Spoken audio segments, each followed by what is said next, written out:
మహాకృతం బట్టి మళ్ళీ మనం తిరిగి కలుసుకోవడం చాలా సంతోషంగా ఉంటుంది. అందరూ బాగున్నారా? ప్రతి కుర్రోడు ప్రతి వారం బాగున్నాడా తప్పుగా అనుకో, మనకి బాగున్నారా లేదా? ఈరోజు బాగా లేని వాళ్ళు చాలామంది ఉన్నారు, అది గుర్తుంచుకోండి. కనీసము ఈరోజు చూడలేని వారు కూడా చాలామంది ఉన్నారు.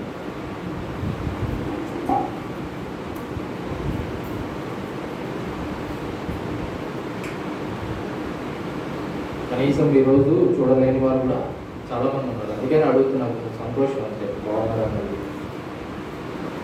2 సంవత్సరాల క్రితం ఇదే రోజు ఇంచుమించుగా 40 మంది చనిపోయారు. అక్కడ చూస్తూనే ఉన్నారు. పుల్వామా అటాక్లో మన ఆర్మీ వాళ్ళు చనిపోయారు, చూడట్లేదా టీవీలో? కరెక్ట్గా ఈరోజు ఫిబ్రవరి 14, కరెక్ట్గా 2 సంవత్సరాల క్రితం ఇంచుమించుగా 40 మంది చనిపోయారు. సరే, ఏదైనప్పటికీ మనందరినీ ఆ దేవుడు ఆయన కృపలో భద్రపరిచి మరొక నూతన దినమును దేవుడు మనకు అనుగ్రహించాడు. అందుని బట్టి దేవుని ఎంతగానో స్తుతిస్తున్నాను.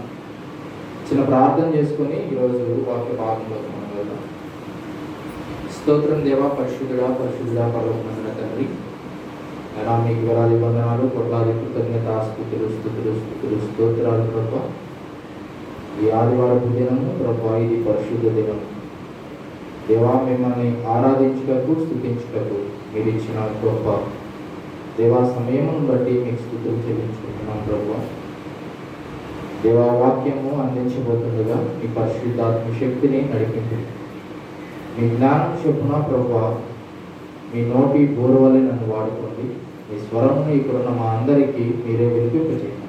నచ్చిన ప్రార్థన మీ పాసాన్ని చేర్చుకోమని వేసే అతి పరిశుద్ధ నామములు అడిగి వేడుకొంచు ప్రార్థించుకుంటున్నాం తండ్రి, ఆమేన్. ప్రకటన గ్రంథము మనం ధ్యానించుకుంటున్నాం. ఇంతేనా? అంటే నేను చెప్పినప్పుడల్లా ఈ 2వ రాకడ ఈ యొక్క మీటింగ్స్ ప్రారంభము ఇంచుమించుగా మే నెల ఇప్పుడే చెప్తారు మా. కాబట్టి ఆ మే నెల వచ్చేలోపు మనము ప్రకటన గ్రంథము కొంతవరకు మనం ధ్యానించుకున్నాం. అక్కడ జరగబో ఆ యొక్క వర్తమానాల్లో సంఘము ఎప్పుడు ఎత్తబడుతుంది, ఎలా ఎత్తబడుతుంది అనే దాని గురించి అక్కడి నుంచి ప్రారంభమవుతుంది. ప్రకటన గ్రంథం ప్రకారం చెప్పాలంటే మొదటి 3 అధ్యాయాలు యేసుక్రీస్తు యొక్క పరిచయం, యోహాను భక్తుడి గురించి పొందించుంటది. ఈ యొక్క మిగిలిన 2-3 అధ్యాయాలు మొత్తము కూడా 7 సంఘాల గురించి చెప్పడం జరిగింది. 7 సంఘాల గురించి చెప్పడం జరిగింది. 4వ అధ్యాయంలో సంఘం ఎత్తబడుతుంది. మీరు ప్రకటన గ్రంథము చదవాలని ఇంట్రెస్ట్ ఉంటే ఇలాగా విభజించి చదవండి. అది లేఖన అనుసారమే. అపోజిట్ పౌలు తిమోతితో చెప్తారు. ఒకసారి తిమోతికి రాసిన మొదటి పత్రిక,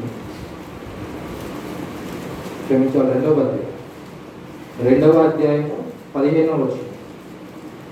దేవుని ఎదుట యోగ్యునిగాను సిగ్గుపడనక్కరలేని పనివానిగాను సత్యవాక్యమును సరిగా ఉపదేశించువానిగాను.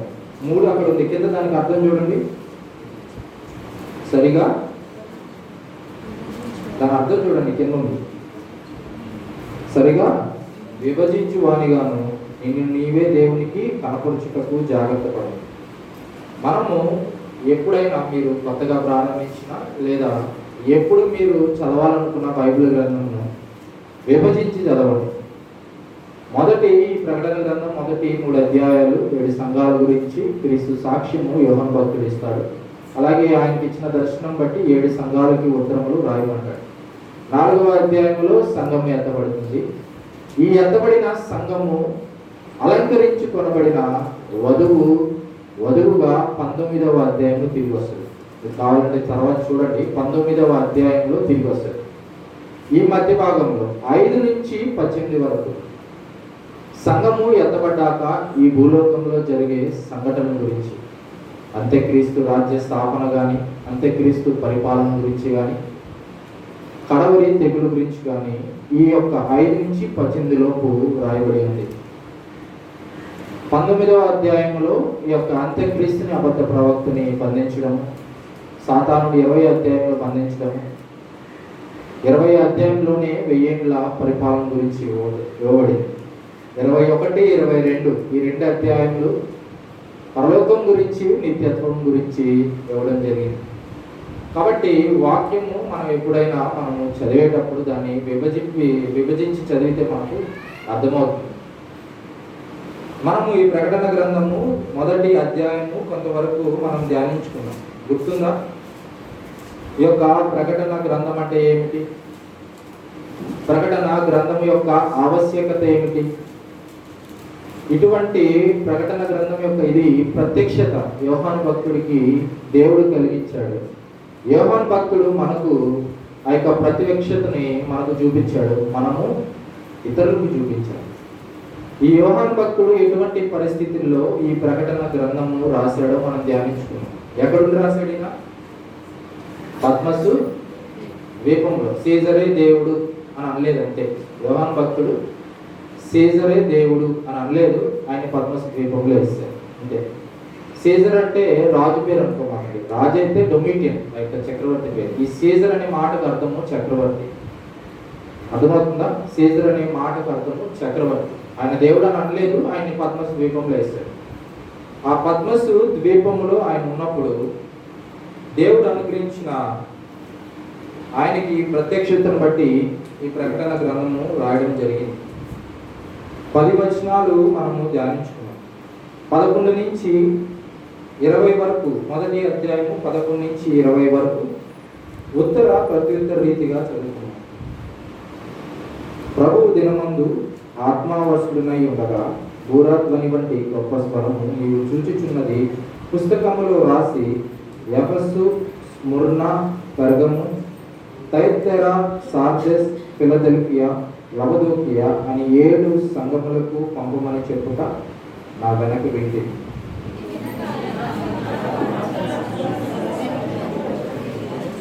తిరుగగా 7 సువర్ణ దీపస్తంభములను, ఆ దీపస్తంభముల మధ్యను మనుష్య కుమారుని పోలిన ఒకటిని చూచితిని. ఆయన తన పాదముల మట్టునకు దిగుచున్న వస్త్రము ధరించుకుని రొమ్మునకు బంగారు దట్టి కట్టుకుని ఉండేది.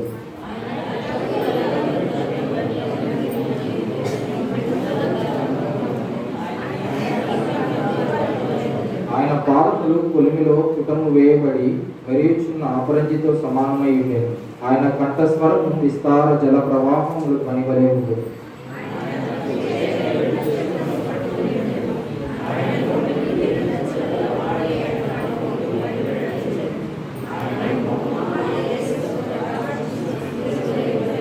నేను ఆయనను చూడగానే చచ్చిన వాని వలె ఆయన పాదముల యొద్ద పడి తిని, ఆయన తన కుడి చేతిని నా మీద ఉంచి నాతో ఇట్లా, నేను భయపడకు,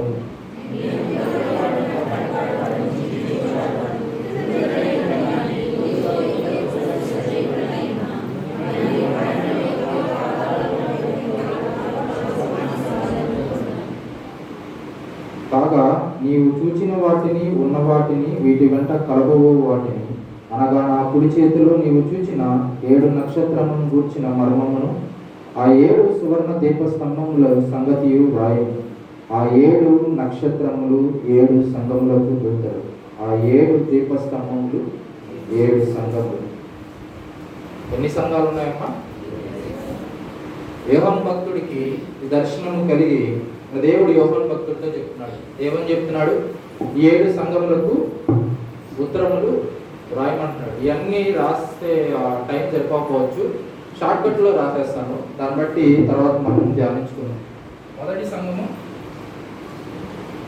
ఎఫెసు, స్ముర్నా, పెర్గమము, థయతైరా, సార్దెస్, ఫిలదెల్ఫియా, లవదోకియా.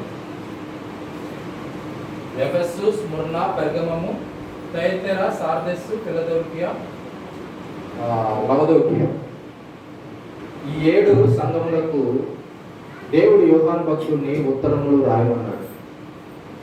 7 అనగా సంపూర్ణ సంఖ్య, అందరికీ తెలిసింది. ఈ 3 అధ్యాయాలు కంప్లీట్గా ఈ 7 సంఘాల గురించి రాయబడింది.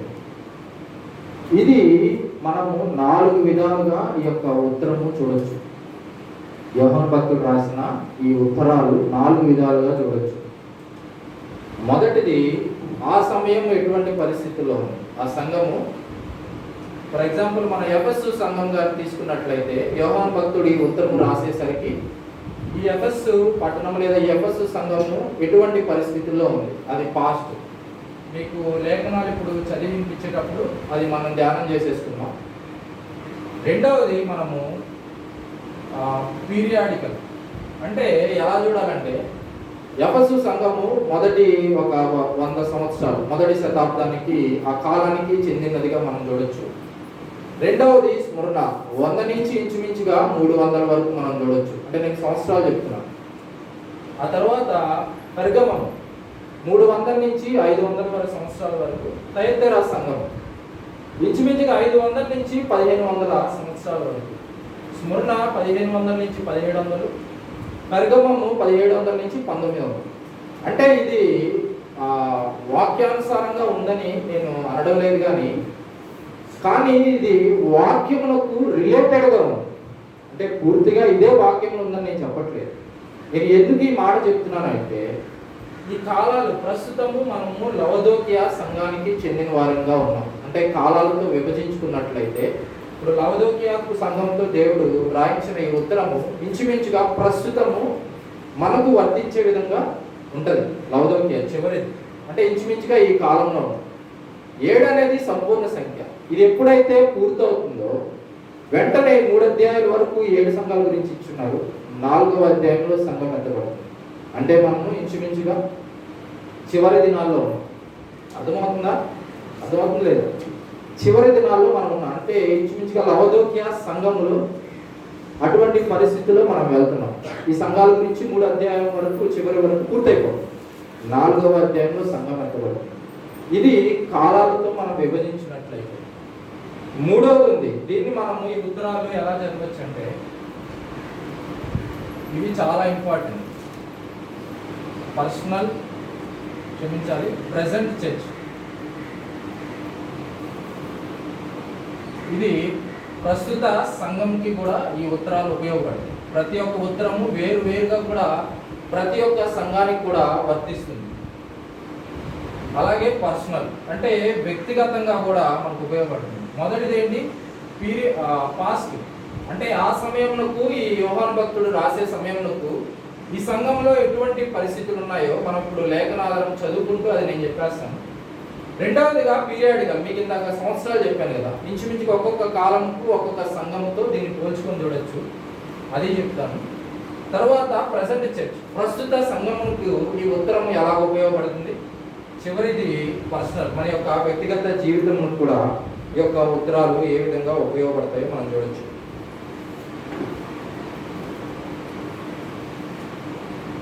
అయితే మనం ఇప్పుడు 11 నుంచి 20 వచనం వరకు మనం చదువుకున్నాము.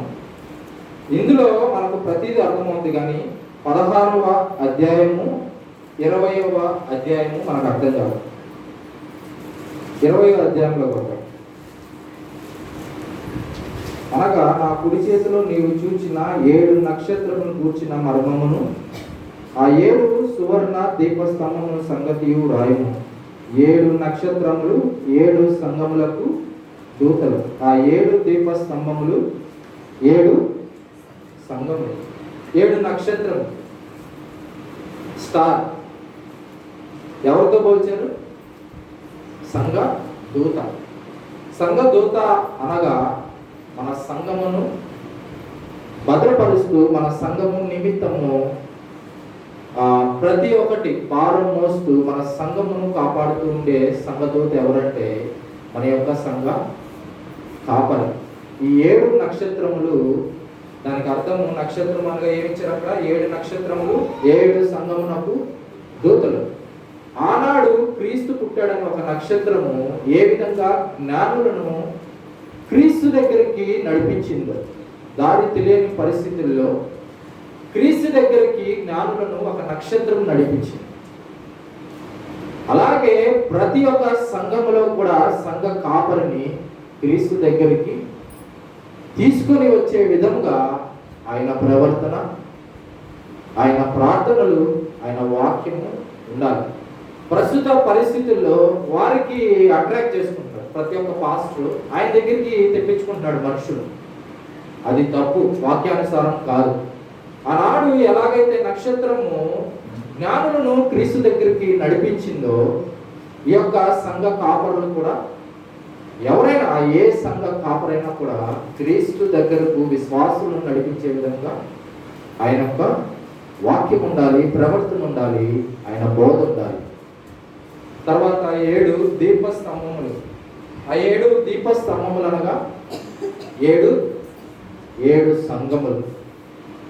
ఇప్పుడు ఒక మంచం కింద ఉన్న దీపము వెలిగిస్తుందా? ఒక స్తంభం మీద ఉన్న దీపం వెలిగిస్తుందా? మనందరికీ తెలుసు, స్తంభం మీద ఉన్న దీపము ఆ యొక్క ప్రదేశానికి, ఆ యొక్క ప్రాంతం మొత్తానికి కూడా వెలుగునిస్తుంది. దీపస్తంభము అనగా సంఘం అని మనకి ఇక్కడే ఆన్సర్ దొరికింది. ప్రతి ఒక్క సంఘము కూడా ఈ భూలోకంలో వెలుగుని పంచే విధంగా ఉండాలి. విశ్వాసుల జీవితాల నుంచి చీకటిని తీసివేసి వారి జీవితాలలో వెలుగు నింపేదిగా ఈ యొక్క సంఘము ఉండాలి. ప్రతి ఒక్క స్తంభము, ప్రతి ఒక్క సంఘము దీపం స్తంభము వలె ఉండాలి. అయితే మొదటి సంఘము 2వ అధ్యాయం 1వ వచనం. మొదటి సంఘము ఏ సంఘం? అది ఎఫెసు సంఘము. ముందు ఈ యొక్క చరిత్ర చెప్పుకున్నాక ఎటువంటి సందర్భంలో యొక్క ఉత్తరము ఉపయోగపడుతుందో మనం చూద్దాం. ఈ ఎఫెసు సంఘము క్రీస్తుకు పూర్వమే చాలా అభివృద్ధి చెందిన పట్టణం. ప్రతి ఒక్కరు అసలు కాన్సన్ట్రేషన్తో వినండి, ఇది ఒక మంచి సబ్జెక్ట్, చాలా ఉపయోగపడుతుంది. ఈ యొక్క ఎఫెసు సంఘము క్రీస్తుకి పూర్వమే బాగా అభివృద్ధి చెందిన పట్టణం. ఎందుకంటే క్రీస్తుకి పూర్వం ఇంచుమించుగా 300 సంవత్సరాల పూర్వమే అక్కడ గ్రీకులు ఒక దేవత ఆలయము కట్టారు. ఆ దేవత పేరు ఆర్టిమస్. దేవత పేరేంటి? ఆర్టిమస్. ఇంచుమించుగా గ్రీకులు అయితేనేమి ప్రతి ఒక్కరు కూడా ఆ యొక్క ఆలయము చూచుటకు, ఆ యొక్క పట్టణంకు, ఈ ఎఫెసు పట్టణంకు వెళ్ళేవారు. ఫర్ సపోజ్ హైందవులు తిరుపతికి వెళ్తూ ఉంటారు, ఖచ్చితంగా సంవత్సరంలో 1-2 సార్లు ఖచ్చితంగా వెళ్తారు. దానివల్ల రవాణా వారికి ఉపయోగపడుతుంది, ఎక్కువ వ్యాప్తి చెందింది. ఆ తర్వాత ఇంకా వీళ్ళు వెళ్ళిన వాళ్ళు అక్కడ హోటల్స్లో ఉండాలి, రూమ్స్లో ఉండాలి, అలాగే ఫుడ్ తినాలి. అంటే ఒక బిజినెస్ యాక్టివిటీస్ కూడా పెరిగిపోతాయి. అలాగే ఈ ఎఫెసు పట్టణము కూడా ఈ ఆర్టిమస్ దేవత ఆలయం ఉండుట ద్వారా చాలా అభివృద్ధి చెందిన పట్టణం. ఏది? ఎఫెసు పట్టణం. ఈ ఎఫెసు పట్టణము ఆదిమ దినములలో సువార్తని వ్యాప్తి చెందుటకు చాలా ఉపయోగపడిన పట్టణం. అపోస్తలుడైన పౌలు ఎక్కువ సంవత్సరములు ఇక్కడే ఉన్నాడు. అపోస్తలుడైన పౌలు ఇంచుమించుగా 2-3 సంవత్సరాలు ఇక్కడే ఉన్నాడు. ఈ మాట అపోస్తలుల కార్యములో రాయబడి ఉంటుంది. 19వ అధ్యాయంలో ఈ మాటలు రాయబడి ఉంటాయి.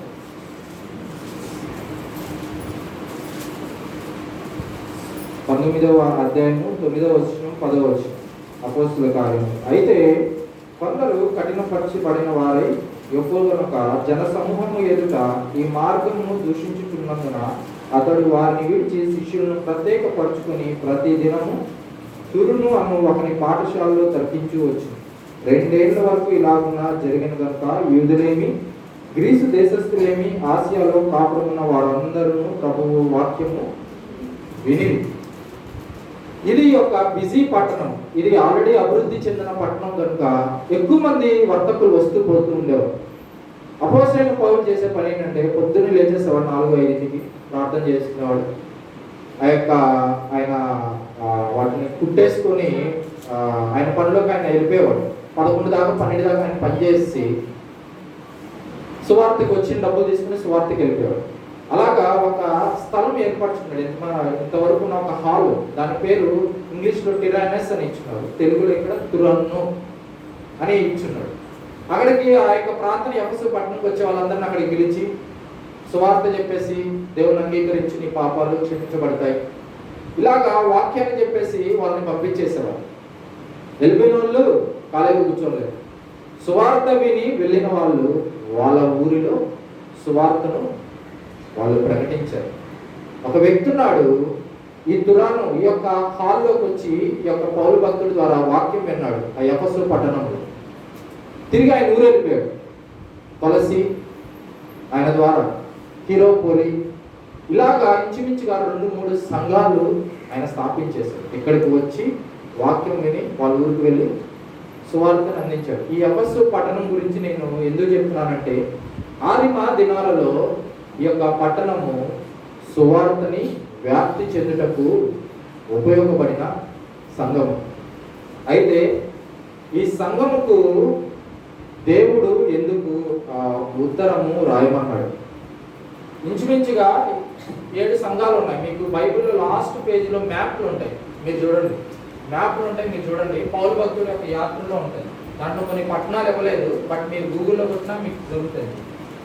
ఇక్కడ చూడండి, యోహాను భక్తుడు ఇక్కడ ఉన్నాడు. ఈ పద్మస్ ద్వీపంలో ఇక్కడ ఉన్నాడు. ఇక్కడ ఈ ప్రాంతం ఒడ్డు, అంటే ఇతన్ని పడేయడానికి, ఇక్కడ వదిలేయడానికి వచ్చినప్పుడు ఇక్కడ వరకు వచ్చి ఇక్కడ నుంచి పడవలో వచ్చి ఇక్కడ వేసేవారు. ఈ ప్రాంతం పేరు మిలేటస్, గుర్తుంచుకోండి. ఈ ప్రాంతం పేరు మిలేటస్. ఇక్కడ నుంచి ఎఫెసు, స్ముర్నా, పెర్గమము, థయతైరా, సార్దెసు, ఫిలదెల్ఫియా, లవదోకియా, ఈ యొక్క ఆకారంలో ఈ పట్టణం ఉంటుంది. ఇక లాస్ట్ మ్యాప్లు ఉంటాయి. ఈ పట్టణాలు చూడండి. ఒక వ్యక్తి ఉత్తరం తీసుకుని వెళ్తే ఇలా తిరిగి ఇలా వచ్చేసాడు. అంటే యోహాను భక్తుడికి దేవుడు ఎందుకు ఇది రాయించాడంటే, ఆనాటికి ఈ సంఘాలు స్థాపింపబడి ఉన్నాయి. 7 సంఘాలు: ఎఫెసు, స్ముర్నా, పెర్గమము, థయతైరా, సార్దెసు, ఫిలదెల్ఫియా, లవదోకియా. ప్రతి ఒక్క సంఘముతో దేవుడు ఒకలాగా మాట్లాడలేదు. ఇది చాలా జాగ్రత్తగా ఉంది. ఒక్కొక్క సంఘముతో ఒక్కొక్క విధంగా ఉత్తరము దేవుడు రాయించాడు. ప్రతి ఒక్క ఉత్తరములో వేరు వేరుగా పరిచయం చేసుకున్నాడు. ఇప్పుడు నేను ఒక ఇంటర్వ్యూకి వెళ్ళాను. ఫస్ట్ ఏమడుగుతారు? క్వశ్చన్, ఇంట్రడ్యూస్ యువర్ సెల్ఫ్, నీ గురించి పరిచయం చేసుకున్నాను. తర్వాత నా పాజిటివ్స్ అడుగుతాడు, తర్వాత నా నెగిటివ్స్ అడుగుతాడు. ఇప్పుడు ఒకవేళ నేను కమ్యూనికేషన్ బాగాలేదు, నేను బాగా మాట్లాడలేదు, నెక్స్ట్ టైం నువ్వు కమ్యూనికేషన్ స్కిల్స్ పెంచుకొని మళ్ళీ రమ్మంటాడు. ఒక సొల్యూషన్ కూడా ఆ యొక్క ఇంటర్వ్యూయర్ ఇస్తాడు మనకు, అంతేనా? అలాగే ఈ యొక్క ఉత్తరములో మన దేవుడు ఫస్ట్ పరిచయం చేసుకుంటాడు. ప్రతి ఒక్క సంఘముతో ఆయన పరిచయం చేసుకుంటాడు. ప్రతి ఒక్క సంఘముతో వేరువేరుగా పరిచయం చేసుకుంటాడు. ఇది గుర్తుంచుకోండి, ఒకేలాగా ఆయన పరిచయం చేసుకోలేడు. ఎందుకు మన క్రీస్తు అలాగా పరిచయం చేసుకున్నాడో వివరణలో చెప్తాడు. అలాగే ఒక సంఘము మంచి చేసింది, ఈ సంఘము బాగా మంచి చేసింది. ఇంకొక సంఘము తీసుకున్నాడు, ఇందులో మంచి ఉంది, చెడు ఉంది. కొన్ని సంఘాలను దేవుడు పూర్తిగా తిట్టాడు. 7 సంఘాల గురించి నేను చెప్తున్నాను. ఒక సంఘమునేమో దేవుడు మెచ్చుకున్నాడు, కొన్ని సంఘాలను దేవుడు తిట్టాడు. కొన్ని సంఘాలలో తిట్టు ఉంది, మెప్పు ఉంది. స్ముర్నా అలాగే ఫిలదెల్ఫియా, ఈ 2 సంఘాలను దేవుడు బాగా మెచ్చుకున్నాడు. నోట్ చేసుకున్న వాళ్ళైతే నోట్ చేసుకోండి. స్ముర్నా, ఫిలదెల్ఫియా, ఈ 2 సంఘములను దేవుడు బాగా మెచ్చుకున్నాడు. సార్దెసు, లవదోకియా, ఈ 2 సంఘములను దేవుడు బాగా తిట్టాడు. గుర్తుంచుకోండి, లవదోకియా, సార్దెసు. ఎఫెసు, పెర్గమము, థయతైరా, ఈ 3 సంఘములకు రాసిన ఉత్తరములో తిట్టు ఉంది, మెప్పు కూడా ఉంది. కొన్ని సంఘాలను బాగా తిట్టాడు, కొన్ని సంఘాలను బాగా మెచ్చుకున్నాడు. కొన్ని సంఘాలలో తిట్టు ఉంది, అలాగే మెప్పు ఉంది. మన దేవుడు ఏ ఒక్క మన వ్యక్తిగత జీవితంలో కూడా ఎప్పుడు ఒకేలాగా మాట్లాడు. నాతో ఒక విధంగా మాట్లాడతాడు, మీతో ఒక విధంగా మాట్లాడతాడు. మన దేవుడు మనకు ఏదైతే అవసరమో ఆ విధంగా మన దేవుడు మనతో మాట్లాడతాడు. ఈ యొక్క ఎఫెసు ముందు ఈ యొక్క మొదటి సంఘమైన ఎఫెసు సంఘముతో దేవుని యొక్క పరిచయం ఎలా ఉందో ఒకసారి చూడండి. 2వ అధ్యాయం 1వ వచనం. ఎఫెసులో ఉన్న సంఘపు దూతకు ఇలాగూ రాయము: 7 నక్షత్రములు తన కుడి చేత పట్టుకొని 7 దీపస్తంభముల మధ్య సంచరించువాడు చెప్పు సంగతులు ఏమనగా. ఇది ఆయన పరిచయం ఈ సంఘంతో. ఏమని చెప్తున్నారమ్మా? 7 నక్షత్రములు తన కుడి చేత పట్టుకొని ఉన్న 7 దీపస్తంభముల మధ్య సంచరించువాడిని నేను రాస్తున్న మాటలని దేవుడు పరిచయం చేసుకుంటాడు. ఎఫెసు ఏంటి యొక్క 7 నక్షత్రములు? ఈ ఎఫెసు పట్టణంతో ఎందుకు దేవుడు ఈ విధంగా పరిచయం చేసుకున్నాడు? ఆ యొక్క ఎఫెసు పట్టణంలో డొమిటియన్ అనే చక్రవర్తి గురించి చెప్పుకున్నాం. యోహాను భక్తుడిని ఆయన సీజరే దేవుడు అని ఒప్పుకున్నందుకు ఈ యొక్క పద్మసు ద్వీపంలో వేసిన రాజు డొమిటియన్కు ఒక కుమారుడు ఉన్నాడు. ఆ యొక్క పట్టణంలో ఆయన పరిపాలించే ప్రాంతంలో ఒక దాన్ని ఏమంటారు నాణ్యమును ముద్రించాడు. ఆ యొక్క నాణ్యంలో ఆ యొక్క డొమిటియన్ చక్రవర్తి యొక్క కుమారుడు ఆయన పట్టుకుని ఉన్న 7 నక్షత్రములు ఆ యొక్క నాణ్యంతో ముద్రించాడు. సరిగా చూడండి, ఎందుకు దేవుడు ఈ విధంగా ఈ ఎఫెసు సంఘముతో పరిచయం చేసుకుంటున్నాడు? 7 నక్షత్రములు పట్టుకుని ఉన్న మీరు చూస్తున్న నాణ్యము రాజు కొడుకు కాదు, దేవుడు, నేను దేవుడు. ఈ 7 దీపస్తంభముల మధ్య సంచరించు వాడినైనా నేను ఈ యొక్క మాటలు రాస్తున్నాను. అంటే ఒక్కొక్కరితో ఒక్కొక్క విధంగా పరిచయం చేసుకున్నాను. అప్పటి వరకు ఏమన్నారు? ఆ సీజరే దేవుడు, వారి కుమారుడే దేవుడు. ఇలాగా ఆ యొక్క ప్రజలు ఆ యొక్క సంఘంలో ఆ యొక్క పట్టణంలో నివసిస్తూ ఉండేవారు. అయితే దేవుడి వీరితో ఎలాగ పరిచయం చేసుకుంటున్నాడు? ఆయన కాదు, ఆ 7 నక్షత్రములు చేత పట్టుకుని ఉన్నవాడు నేను, ఆ యొక్క దీపస్తంభములు ఈ సంఘముల మధ్య సంచరించేవాడినైనా నేను చెప్పు సంగతులు. ఇది మన ప్రభువు ఈ యొక్క సంఘముతో ఇంట్రడక్షన్. 2వ వచనం, నీ క్రియలను, నీ కష్టమును, నీ సహనమును నేను ఎరుగుదును. నీవు దుష్టులను సహింపలేవనియు అపోస్తులు కాకయే తాము అపోస్తులమని చెప్పుకుని వారిని పరీక్షించి వారు అబద్ధికులని నీవు కనుగొంటివని. చాలు. చూడండి, నీ క్రియలు, నీ కష్టము, నీ సహనం. ఆ యొక్క సీజరే దేవుడు అని అన్నందుకు ఆ యొక్క పట్టణంలో ఆ యొక్క ప్రజలను ఎంతో హింసిస్తూ ఉండేవారు. ఎంతో శ్రమ ఆ యొక్క ప్రజలు అనుభవిస్తూ ఉన్నారు. దేవుడు ఏమంటున్నాడు? నీ కష్టము, నీ క్రియలు, నీ సహనము నేను ఎరుగుదును. ఆ సమయంలో ఏం జరిగేదంటే, డబ్బు సంపాదించుకునేదానికి నేనే దేవుడు పంపించిన శిష్యుడిగా వీళ్ళు ప్రకటించుకుని కొంతమంది అపోస్తులు ఆ యొక్క ప్రాంతంలో వాక్యం చెప్తూ ఉండేవారు. కానీ అలాంటి వారిని కూడా పరీక్షించి వారి అబద్ధికులని నీవు కనుగొంటివి. ఈ యొక్క సంఘము అప్పటికే క్రీస్తులో స్వార్థలో వాక్యంలో బాగా బలపడుతుంది. ఎవరు నిజమైన అపోస్తులు, ఎవరు నిజంగా సత్య స్వార్థని ప్రకటిస్తున్నారో ఆ యొక్క పట్టణంలో ఉన్న ప్రజలు ఎరిగి ఉన్నారు. ఆ యొక్క విశ్వాసులు వారిని కూడా ఆ యొక్క పట్టణంలో ఉన్న ఈ సంఘంలో ఉన్న విశ్వాసులు కనుగొంటున్నారు. అదే రాయబడి ఉంది, తాము అపోస్తులమని చెప్పుకొనుచు వారిని పరీక్షించి వారు అబద్ధికులని నీవు కనుగొంటివి. చూడండి, ఇక్కడ మెచ్చుకుంటున్నాడు దేవుడు. నీవు సహనము కలిగి, 3వ వచనం, నీవు సహనము కలిగి నా నిమిత్తము భారము భరించి అలయలేదనియు నేను ఎరుగుదును. ఈ సంఘము ఆ యొక్క పడుతున్న హింసలో కూడా వాళ్ళ యొక్క సహనము కోల్పోలేదు. వారికి కలిగిన భారము కూడా వాళ్ళు లెక్క చేయలేదు. క్రీస్తు ఈ విధంగా వారిని మెచ్చుకుంటున్నాడమ్మా. ఇక్కడ ఈ మాటలో వారిని మెచ్చుకుంటున్నాడు ఈ యొక్క ఉత్తరం ద్వారా. అయితే 4వ వచనంలో ఒక మాట రాయబడింది, అయినను. ఇప్పుడు ఈ యొక్క పట్టణంలో వారికి, ఈ యొక్క సంఘంలో వారికి నెగిటివ్ చెప్తున్నారు, నీలో ఉన్న తప్పు చెప్తున్నారు. చూడండి, అయినను మొదట నీకుండిన ప్రేమను నీవు వదిలితివని నేను నీ మీద తప్పు ఒకటి మోపవలసి ఉన్నది. ఏ తప్పు మోపుతున్నాడమ్మా దేవుడు? వారికి ఉన్న మొదటి ప్రేమను యొక్క సంఘము కోల్పోయింది. మొదటి ప్రేమ అంటే ఇది జరిగిన కాలం నేను చెప్పాను, ఇంచుమించుగా మొదటి శతాబ్దం, 100 సంవత్సరాలు అనుకోండి ఎఫెసు సంఘం. మీకు ఎగ్జాంపుల్ అర్థమయ్యేలా చెప్పాలంటే, మా యొక్క తల్లిదండ్రులు క్రైస్తవులు, దేవుని అంగీకరించిన వారు, ఆయన సొంత రక్షకుడిని అంగీకరించి వారి యొక్క ప్రేమను వెల్లడపరుస్తూ ఉండేవారు. ఆ తర్వాత నా జనరేషన్ వచ్చింది, నేను పుట్టాను. వాళ్ళు క్రైస్తవులు కనుక నేను క్రైస్తవుని అయ్యాను. నా యొక్క సొంత రక్షకుడిని నేను అంగీకరించి వారు చూపించిన ప్రేమ నేను చూపించలేదు. వాళ్ళకి సువార్త అంటే మక్కువ, పరిచర్య అంటే వారు ఎంత భారమైనా వాళ్ళు చేసేవాళ్ళు. ఎంతో మంది విశ్వాసాన్ని ప్రేమించేవాళ్ళు.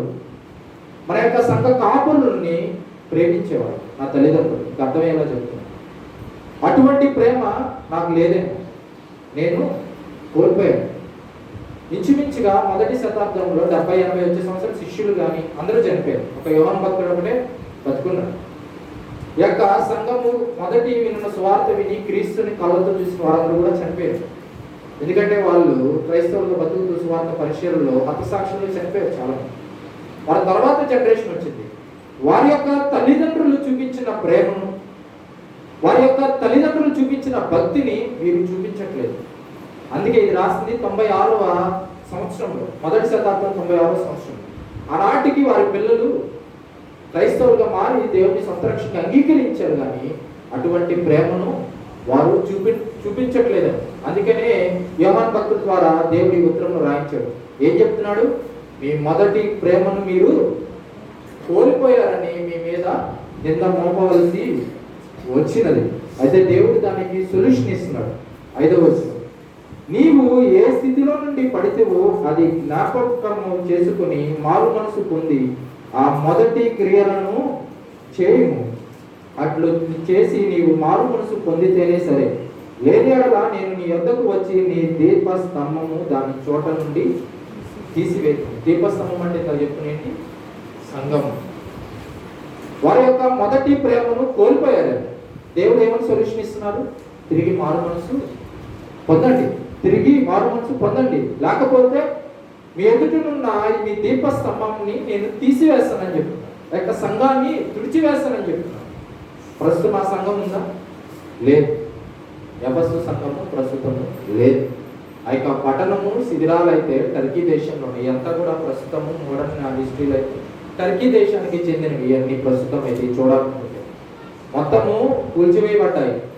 శిథిలాస్థితిలో ఉన్న పట్టణాలు మాత్రమే మనం చూడగలం. వీరు మొదటి ప్రేమను వీరు కనపరచలేరు. దేవుడు ఏమని చెప్తున్నాడు అక్కడ? మీరు వెంటనే మారు మనసు పొందండి, లేని ఎడల మీ ఎదురున్న మీ దీపస్తంభాన్ని నేను తీసివేస్తున్నాను.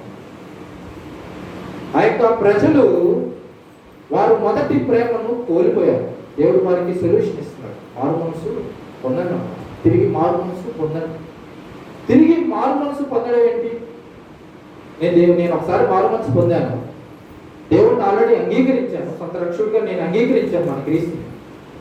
మళ్ళీ తిరిగి మారు మనసు పొందడం ఏంటి?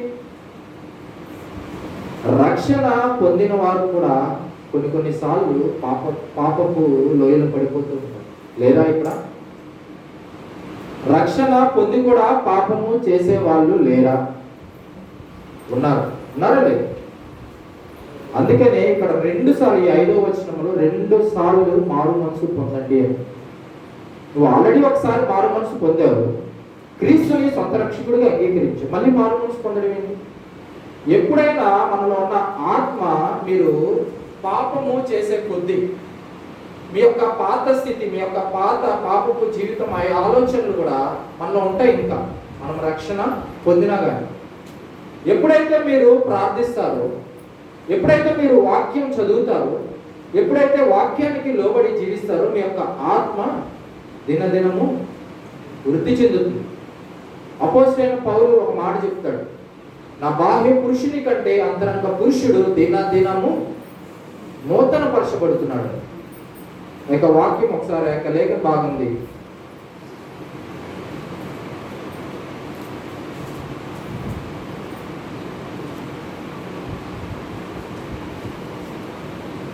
కొరింథీయులకు రాసిన 2వ పత్రిక, కొరింథీయులకు రాసిన 2వ పత్రిక 4వ అధ్యాయం 16వ వచనం. అపోస్తలుడైన పౌలు ఈ మాట చెప్తాడు. కొరింథీయులకు రాసిన 2వ పత్రిక 4వ అధ్యాయం 16వ వచనం. కావున మేము అధైర్యపడము, మా బాహ్య పురుషుడు కృషించుచున్నను, అంతరంగ పురుషుడు దినదినము నూతన పరచబడుచున్నాడు. ఎప్పుడైతే మీరు ప్రార్థిస్తారో, ఎప్పుడైతే మీరు వాక్యానుసారంగా మీరు జీవిస్తారో, దినదినము మనలో ఉన్న ఆత్మ వర్ధిల్లుతూ ఉంటుంది, దినదినము నూతన పరచబడుతూ ఉంటుంది. ఎప్పుడైతే నువ్వు ప్రార్థించవో, ఎప్పుడైతే నువ్వు వాక్యానికి లోబడి జీవించవో, ఏం జరుగుతుంది? నీలో ఉన్న పాపము పెరిగిపోతూ ఉంటుంది. ఈ యొక్క ఆత్మను నువ్వు తొక్కేస్తూ ఉంటావు. ఆ యొక్క ఆత్మ కిందుండి అసలు ఎంత వేదన పడుతుంటుంది. అందుకని ఒక మాట రాయబడింది, ఆత్మను దుఃఖపరచదు. మీరు పాపము చేయడం ద్వారా మీలో ఉన్న ఆత్మను మీరు తొక్కేస్తున్నారు. అందుకే అపోస్తలుడైన పౌలు ఒక మాట చెప్తాడు, ఆత్మను ఆర్పకుడు. తెస్సలోనికీయులకు రాసిన పత్రికలో ఆ మాట రాయబడింది.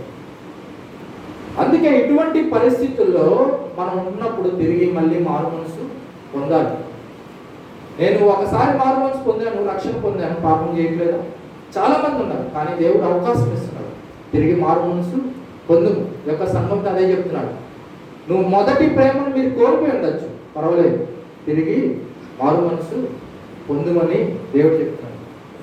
అయితే 6వ వచనంలో ఒక మాట రాయబడింది, అయితే ఈ ఒక్కటి నీలో ఉన్నది, నికోలాయితీల క్రియలు నీవు ద్వేషించుచున్నావు, నేను కూడా వీటిని ద్వేషించుచున్నాను. ఈ నికోలాయితీల క్రియలు, అసలు ఈ నికోలాయితీలు ఎవరు? ఇది 2 పదాల కలయిక. చూడండి, ఒకటి నైకి ప్లస్ లైటీ. గుర్తుంచుకోండి, ఈ నికోలాయితీ, ఈ మాట అందరికీ పరిచయం, కుర్రోళ్ళకి బాగా తెలుసు. ఏంటిది? నైకీ తెలుసు కదా, నైకీ షూస్ తెలుసు కదా మీకు, ఇలా ఉంటాయి, టిక్ మార్కులో ఉంటాయి.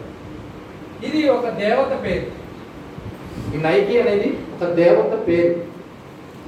ఈ లాయిటీ అంటే అర్థము ఒక సమాజం. ఈ వీరు ఈ అపస్సు సంఘంలో ఉండేవారు ఈ నికోలాయితీల్ని ద్వేషిస్తూ ఉండేవారు. ఎవరు ఈ నికోలాయితీలు అంటే, ఇదొక దేవత పేరు, విజయమునకు సూచన. ఈ నైకీ అనే దేవత విజయమునకు సూచన. అందుకనే రన్నింగ్ షూ, స్పోర్ట్స్ ఆడేవాళ్ళు ఆ నైకీ షూస్ వేసుకుంటూ ఉంటారు, విజయానికి సూచన. మీకు అర్థమయ్యేలా చెప్పాలంటే, హైందవులకి డబ్బుకి లక్ష్మీదేవి ఉంటుంది కదా, చదువుకి సరస్వతీదేవి ఉంటుంది. అలాగే వీరికి విజయానికి సూచనగా ఆ యొక్క నైకీ అనే దేవత ఉండేది. వారు ఏం చేసేవాళ్ళంటే, ఆ యొక్క లాయిటీ అంటే సమాజము, వారు సమాజం పైన ఉక్కు పాదం మోపేవారు. వాళ్ళే ఈ నికోలాయితీ. అంటే వారి ఆలోచనలు, వారి తలంపులు, అది దైవికమైన ఆలోచనలు కాదు, అటువంటి ప్రవర్తన కాదు, కానీ సమాజం పైన, సంఘముల పైన వీళ్ళు ఆ యొక్క ఉక్కు పాదం మోపేవారు. అలాంటి వారిని సంఘంలో ఉన్నవారు ద్వేషిస్తూ ఉన్నారు. దేవుడు ఆ మాట చెప్తున్నటువంటి, నికోలాయితీల క్రియలు నీవు ద్వేషించుచున్నావు, నేను కూడా వీటిని ద్వేషిస్తూ ఉన్నాను. ఇది ఆ సమయంలో ఈ ఉత్తరము ఎలాగ ఉపయోగపడిందో మనం విన్నాం. ప్రస్తుత సంఘానికి ఇది ఎలాగ ఉపయోగపడుతుంది? ఈ సంఘము స్థాపింపబడినప్పుడు ఎన్నో బాధలు, ఎన్నో వేదనలు, ఎన్నో కష్టము పడి ఉండొచ్చు. దేవుడు ఏం చెప్తున్నాడు? నీ కష్టం, నీ సహనము నాకు తెలుసు. ఎఫెసు సంఘంతో మొదటి మాట్లాడిన మాట. ఈ సంఘము స్థాపింపబడటానికి, మన యొక్క ప్రస్తుత సంఘం అనుకో, మన యొక్క స్థానిక సంఘం అనుకో, ఎంతో కష్టము, ఎంతో దీని వెనక ఉంది. దేవుడు చెప్తున్నా, నేను చూస్తున్నాను.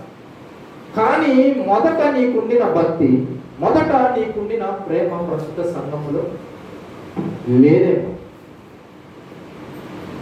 మొదట ఈ సంఘము అనేకులకి పరిచర్య అందించింది, ప్రస్తుతం లేదు.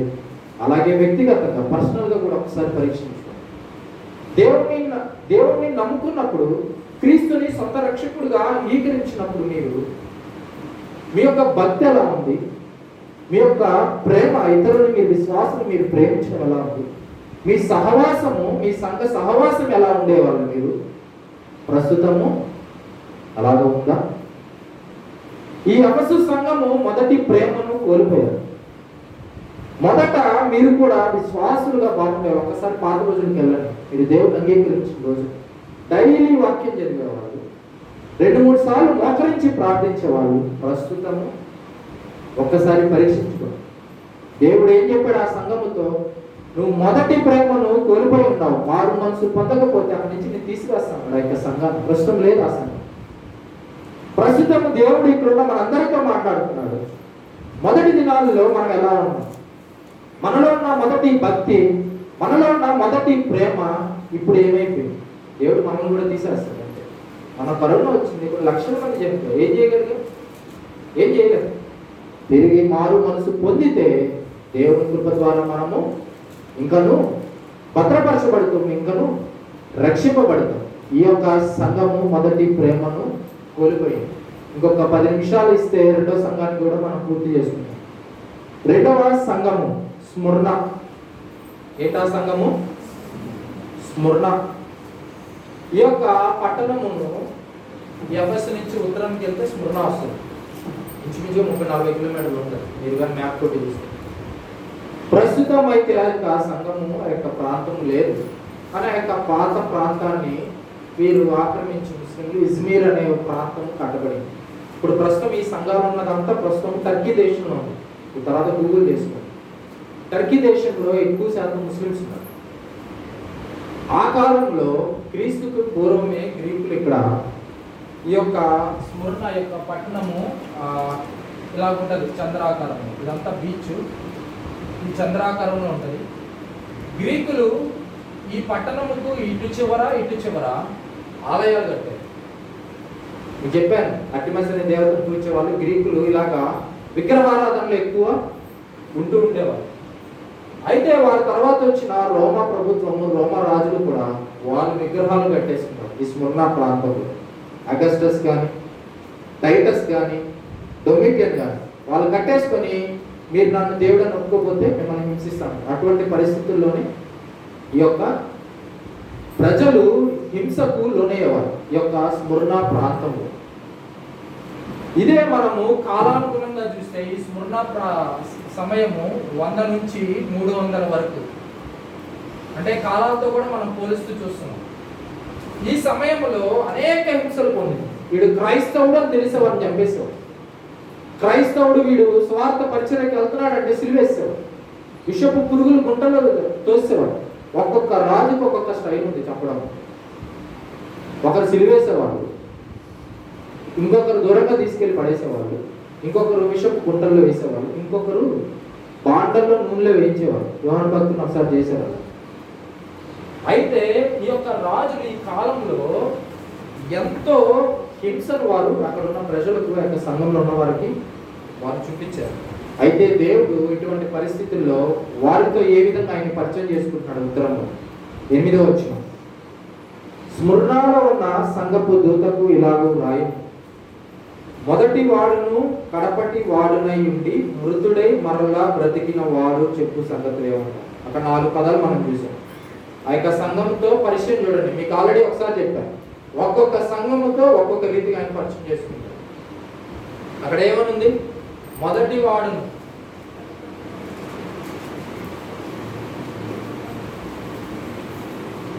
మొదటి వాడును ఆయనే ఆరంభం. తర్వాత కడపటి వాడును ఆయనే అంతం.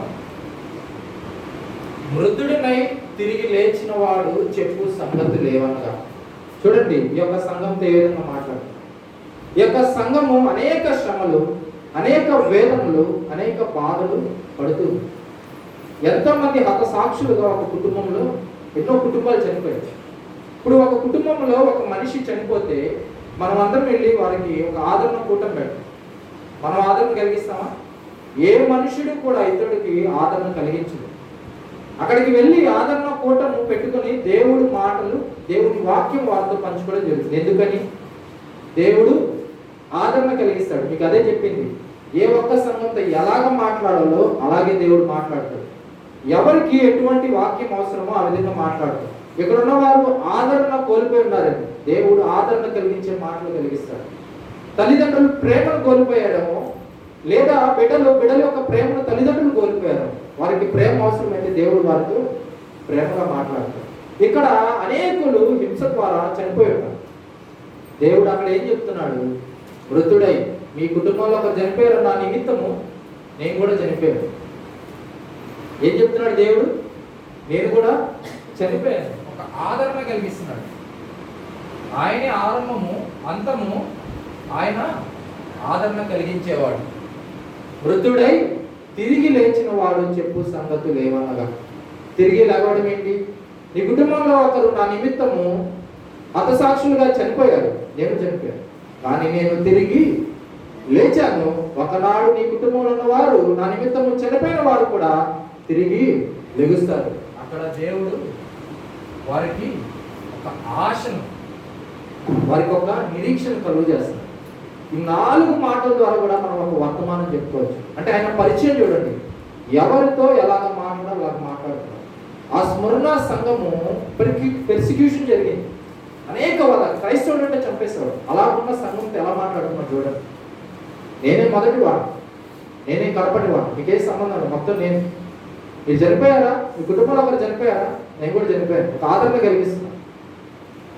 తిరిగి లేచిన వాడు చెప్పు సంగతులు ఏమనగా, నేను ఎలాగైతే మరణించానో తిరిగి లేచానో, ఈ కుటుంబం నా నిమిత్తం చనిపోయిన వాడు కూడా తిరిగి లెగుస్తారు. ఈ సంఘంతో దేవుడు ఆ విధంగా పరిచయం చేసుకుంటున్నాడు. 9వ వచనం, నీ శ్రమను నీ దరిద్రతను నేను ఎరుగుదును, అయినను నువ్వు ధనవంతుడివే. తాము యూదులు అని చెప్పుకొనుచు యూదులు కాక సాతాను సమాజపు వారి వల్ల నీకు కలుగున దూషణ నేను ఎరుగుదును, నీవు పొందబో శ్రమలకు భయపడము. ఈ సంఘము అనేక శ్రమలు గుండా వెళ్ళవలసి వచ్చింది. ఇప్పుడే చెప్పాను కదా, అనేక శ్రమలు, అనేక వేదనలు. వీడు ప్రార్థన చేస్తున్నాడంటే అక్కడ ఏం రాయబడింది? తాము యూదులమని చెప్పుకొనొచ్చు యూదులు కాక. ఎందుకు ఈ మాట రాయించాడంటే, ఇప్పటికి కూడా యూదులు క్రీస్తు వచ్చాడు అంటే ఎవరు మాట్లాడు తెలుసో తెలియదు, ఇంకా కూడా రావాలని అంటారు. ఇప్పటికి ఇజ్రాయెల్ ప్రాంతంలో క్రీస్తుని నమ్మని వాడు, క్రీస్తుని సిలువేసేటప్పుడు ఉన్నారు, ఆ తర్వాత ఉన్నారు, ప్రస్తుతం కూడా ఉన్నారు. వీరు ఏం చేసేవాళ్ళు? వీళ్ళు యూదులే, అక్కడ యూదులే క్రైస్తవులుగా మారారు. వాళ్ళు ప్రార్థన చేసుకున్నారు, వెళ్ళి రాజు చెప్పేశారు. చూడండి ఎటువంటి పరిస్థితులు గుండా ఈ సంఘం యొక్క స్మరణ ప్రజలు ఆ యొక్క విశ్వాసులు వెళ్ళారు. అయినను ఈ శ్రమ నేను ఎరుగుదును, యూదులు కాక సాతాను సమాజం వారి వల్ల నీకు కలిగిన దూషణ నేను ఎరుగుదును, నీవు పొందబో శ్రమలకు భయపడకు. 10వ వచనం, ఇదిగో మీరు శోధింపబడినట్లు అపవాది మీలో కొందరిని చెరలో వేయకపోవచ్చున్నాడు. 10 దినములు శ్రమ కలుగును, మరణము వరకు నమ్మకంగా ఉండుము, నేను నీకు జీవ కిరీటం ఇచ్చేది. చూడండి 10 దినముల వరకు శ్రమ కలుగుతుందంట. ఈ స్మరణ సంఘంతో చెప్తున్నాడు. ఇంకొక 5 పరీక్షలు ముగించేస్తాం. ఈ స్మరణ సంఘంతో చెప్తున్నాడు. ఏమని చెప్తున్నాడు? ఇంకొక 10 దినములు. అంటే 10 దినములు అంటే కరెక్ట్గా 10 రోజులా? కాదు కాదు, కొన్ని దినాలు, కొన్ని సంవత్సరాలు మీరు శ్రమలు అనుభవించండి అంటున్నాడు దేవుడు. అనుభవించండి. ఇప్పుడు నేను కొత్తగా పెళ్ళైంది, నేను అక్కడికి వచ్చాను మావయ్య ఇంటికి. ఎన్ని రోజులు ఉంటానంటే 2 రోజులు ఉంటాను అని చెప్తాను. ఎవరిని అడిగితే పక్కన వాళ్ళు కానీ, 2 రోజులు అంటే 2 రోజులే ఉంటారన్నా, 3-4 రోజులు. ఈ మాట ఎందుకు రాయించాడంటే చూడండి ఇంకొకసారి 10వ వచనం, 10 దినములు శ్రమ కలుగును అంటే కొంత కాలము శ్రమ కలుగును అని అర్థం. యోబు గ్రంథంలో రాయబడంటే 10 మార్లు నన్ను ఎందుకయ్యా మీరు హింసిస్తూ ఉంటారు? 10 మార్లు. 10 మార్లు అంటే కరెక్ట్ 10 సార్లు అని కాదు, కొన్ని దినాలు. అయితే ఒక సేవకుడు ఒక మాట చెప్పాడు. ఇది చెప్పాను కదా, నేను 100 నుంచి 300 వరకు ఈ స్మరణ చరిత్ర మనం పోల్చుకొని చూస్తే అంతేనా? ఇందాక చెప్పాను కదా, కరెక్ట్గా 100 నుంచి 313 వరకు 10 మంది రాజులు పరిపాలించాడు. ఒక సేవకుడు చెప్పిన మాట. ఈ కాలంలో 100 నుంచి 313 వరకు 10 మంది రాజులు పరిపాలించారు. అది దానికి గుర్తని. అది మనం నమ్మినా నమ్మకపోయినా ఆ యొక్క దినాలలో వీరు అనేక శ్రమలు వీరు అనుభవించారు. 10 దినములు శ్రమ కలుగును, మరణము వరకు నమ్మకంగా ఉండును. ఇదేంటండి మరణం వరకు అంటే మీరు చనిపోతారు శ్రమ కలిగి. దేవుడు ఇలా మాట్లాడుతూ మనం ఒప్పుకుంటామా? జనరల్గా చెప్పండి, ఎప్పటి వరకు శ్రమ కలుగుతుంది? చచ్చిపోతావు, మరణం వరకు నీకు శ్రమ కలుగుతుంది. మనకి ఎంతటి బాధ.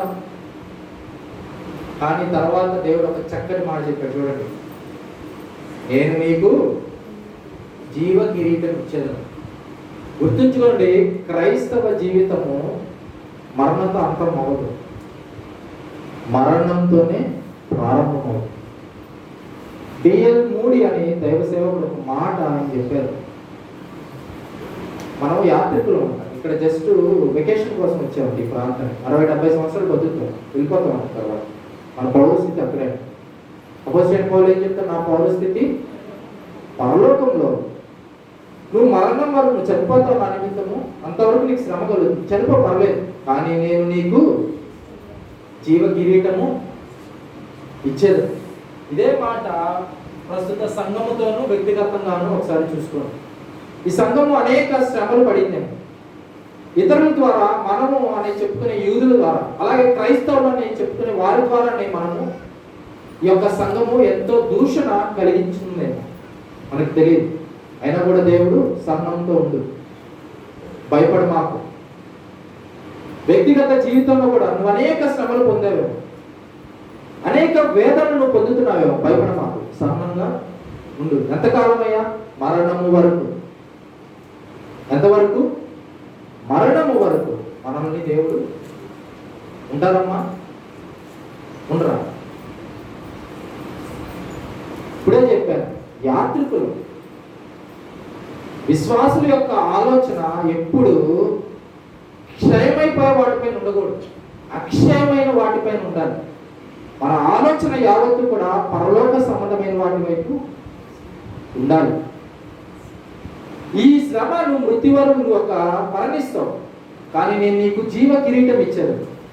అపోస్తలుడైన పౌలు తన ఆధ్యాత్మిక కుమారుడైన తిమోతితో చెప్తాడు 2వ పత్రికలో, నా పరుగు కడముట్టించితిని, విశ్వాసము కాపాడుకుంటుని. తర్వాత వచనంలో ఈ మాట ఉంటుంది, తద్వారా దేవుడు నాకు న్యాయ సింహాసనపు తీర్పులో నీతి కిరీటము ఇస్తాడు. కొన్ని కిరీటాలు ఉన్నాయి. రేపు సంఘము ఎత్తబడినప్పుడు మధ్యాకాశంలో 7 సంవత్సరాలు ఎందుకుంటాయంటే మనకు బహుమతులు ఇస్తారు. మీరు గ్రహించారు, నిజంగానే బహుమతులు ఇస్తారు. నీతి కిరీటము, జీవ కిరీటము. ఇక్కడ శ్రమలు అనుభవించి ఆయన నిమిత్తము మరణించిన వారికి ఏమి ఇస్తారంట? నీకు జీవ కిరీటం ఇచ్చారు. అంటే మన ఆలోచన అక్కడ ఉండాలి. అపోజిట్ కూడా 2000 సంవత్సరాల క్రితమే చెప్పాడు. సార్ దీని ఒక మాట తిమోతికి రాసిన 2వ పత్రిక ముగించేస్తాం.